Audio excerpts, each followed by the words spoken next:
Africa महाद्वीप चारों तरफ से समुद्र से घिरा हुआ,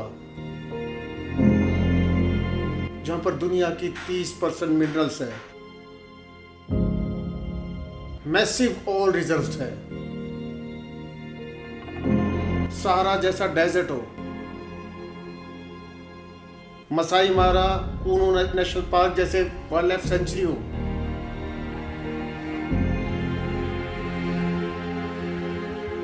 यंगेस्ट पॉपुलेशन हो, और फिर भी वो कॉन्टिनेंट क्यों गरीब है? कभी सोचा है? इनमें से कुछ कारणों को हम आज साझा करते हैं आपके साथ। पहला, इसका इतिहास।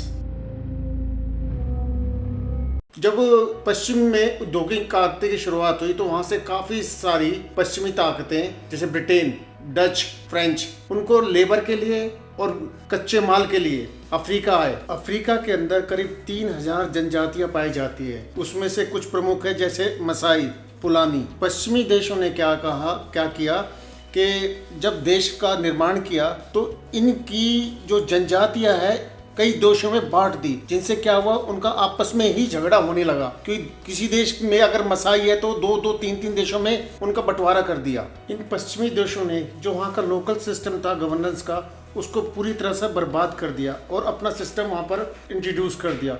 दूसरा कारण क्या था कि उन्होंने रॉ मटेरियल्स को सारा ले लिया, मगर कोई भी ऐसी इंडस्ट्री या कोई इंस्टीट्यूशन ऐसा कुछ नहीं बनाया जो आगे उनके भविष्य में काम आए। जैसे वर्ल्ड वॉर सेकंड खत्म हुआ तो इन देशों को पश्चिमी देशों से आज़ादी मिली, मगर आज़ाद होने के बाद क्योंकि उनके पास कोई रोजगार नहीं था, कोई ऐसे इंस्टीट्यूशन नहीं थे, तो उनकी पूरी इकोनॉमी रॉ मटेरियल पे डिपेंडेंट रही। और क्योंकि वहाँ पर जनजातियाँ ज़्यादा थी तो उन्होंने जो बॉर्डर बनाए उसमें कॉन्फ्लिक्ट ज़्यादा रहा और उनके बॉर्डर ऐसे डिज़ाइन किए गए कि वहाँ पर कॉन्फ्लिक्ट ही बना रहे। इससे क्या हुआ कि जब देश आज़ाद हो गए तो उनके अंदर बहुत सारे रेबल्स ग्रुप बन गए, क्योंकि हर देश के अंदर जो था वो 3-3, 4-4, 5-5 मेजर जनजातियाँ थी जिनका आपस में ही विवाद रहता था। उससे क्या हुआ कि जब विवाद होगा तो गृह युद्ध के हालात बनते हैं, और पश्चिमी ताकत तो चाहती थी कि इनके अंदर गृह युद्ध बना रहे ताकि वो अपना रॉ मटेरियल या अपना मतलब या अपना हित साथ कर सके। जैसे अल्जीरिया, सूडान, ये कुछ प्रमुख देश है जहाँ पर बहुत बड़े पैमाने पर गृह युद्ध छिड़ा रहा। जब भी ऐसा कोई नेता किसी एक ग्रुप की पक्ष लेता है तो बाकी ग्रुप नाराज हो जाते हैं। उससे क्या होता है, देश में गृह युद्ध भड़क जाता है और ये देश की अर्थव्यवस्था के लिए और वहाँ की स्टेबिलिटी के लिए बहुत हानिकारक होता है। इसलिए वहाँ पर क्या है, उस देश में स्टेबिलिटी आना बड़ा मुश्किल हो जाता है।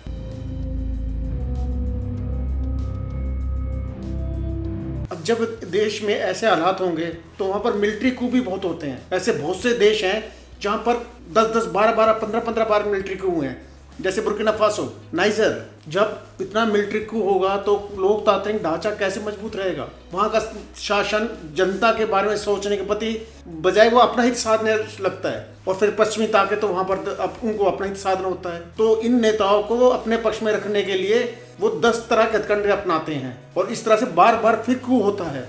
जब बार बार कू होगा तो ना तो वहाँ कोई इंस्टीट्यूशन होगा, ना कोई एजुकेशन होगी, ना वहाँ पर डेमोक्रेसी होगी, ना वहाँ पर कोई न्यायपालिका जिंदा रहेगी, कोई इन्वेस्टमेंट नहीं होगी उस देश के अंदर, कोई इंफ्रास्ट्रक्चर पे काम नहीं होगा। तो जब यहाँ कुछ ऐसा काम नहीं होगा तो देश कैसे विकास करेगा? जब देश में बार बार कू होगा, जहाँ पर भ्रष्ट शासन होगा। जैसे मैंने बताया था, दुनिया का 30% मिनरल अफ्रीका में पाया जाता है, यानी वहाँ का आदमी, वहाँ की जनता गरीब और वैसे रिसोर्स में वो सबसे अमीर। गोल्ड, डायमंड, यूरेनियम, आपका सोना, गोल्ड प्रचुर मात्रा में अफ्रीका में पाया जाता है, मगर फिर भी वो गरीब के, क्योंकि जब ये सब पाया जाता है तो जो एलिट ग्रुप होता है वहाँ का, वो इनके ऊपर कंट्रोल कर लेता है। गरीब आदमी को कुछ नहीं मिल पाता, फॉरेन का इंटरफेयर बहुत ज़्यादा होता है। जैसे अभी नाइजर के अंदर फ्रांस का 70% यूरेनियम नाइजर से जाता था, और नाइजर से क्या मिलता था? नाइजर अभी भी दुनिया के सबसे 5 गरीब मुल्कों में है। आप विश्वास कीजिए, जिस देश के पास इतना यूरेनियम का भंडार हो, दुनिया का 5वें नंबर का यूरेनियम भंडार है नाइजर के पास, और उसके हालात आप देख लीजिए। बुर्किना फासो 4थे नंबर पे है सोने के भंडार में, आप उसके हालात देख लीजिए। इससे क्या होता है, जब भी काला धन जनरेट होगा तो क्या होता है, वो सारा पैसा डॉलर के रूप में विदेश में चला जाता है। ये जितनी भ्रष्ट सरकार होती है, वो जो पैसा जनता का होता है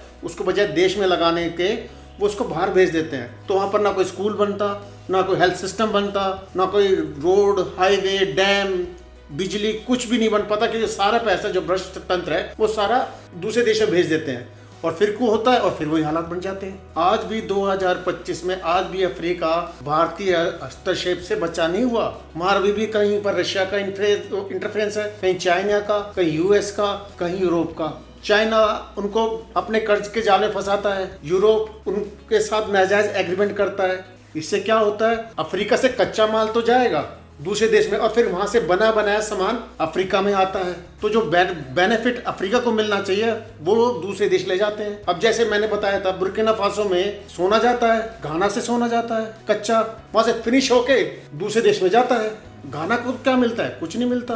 जैसे आइवरी कोस्ट, वहां पर दुनिया का सबसे ज्यादा कोकोन वहां पर प्रोड्यूस होता है, मगर चॉकलेट में कोई अफ्रीका किंग नहीं है। चॉकलेट में किंग तो यूरोप है। तो कच्चा माल अफ्रीका से जाता है और वहां से कच्चा माल जाने के बाद बना बनाया वही अफ्रीका में और वही यूरोप में और वही पूरे दुनिया में जाता है। तो प्रॉफिट किसने कमाया? प्रॉफिट तो दूसरे देशों ने कमाया। अफ्रीका से सारा कच्चा माल गया। अफ्रीका दुनिया की यंगेस्ट पॉपुलेशन है। अगर उनको ढंग से शिक्षा मिलेगी, वहां पर बेरोजगारी बहुत है, अगर उनको रोजगार मिलेगा, उनको शिक्षा मिलेगी, तो ये जो अफ्रीका है आज जिसको हम गरीब बोलते हैं, वो दुनिया के सबसे रईस, सबसे बड़ी इकोनॉमी वाला कॉन्टिनेंट बन के निकलेगा। आपकी क्या राय है? कमेंट करके बताओ। आप सभी का धन्यवाद। मिलते हैं अगले वीडियो में।